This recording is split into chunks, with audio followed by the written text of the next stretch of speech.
Les combattants tigréens vivent leurs dernières heures à la frontière qui sépare l'état régional Afar et celui du Tigré.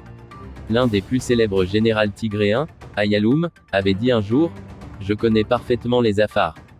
On avait combattu ensemble contre Minguistou et les Mariam, ils sont fidèles, corrects, courageux, fiers, dignes, ils ne vont jamais te trahir, ils ont un caractère phénoménal. Les Afars sont de véritables combattants, c'est grâce à eux qu'on a pu parvenir au pouvoir.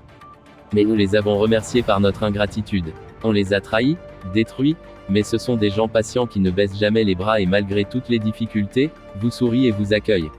Le jour où il y aura une guerre entre les Afars et les Tigréens, ce sera notre fin. » Il avait bien raison. Les combattants tigréens vivent leurs dernières heures, acculés au flanc des montagnes à la frontière entre les deux États.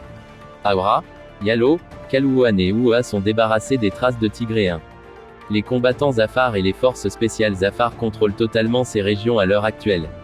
Une partie des combattants tigréens sont actuellement encerclés par les combattants et les forces spéciales Afars.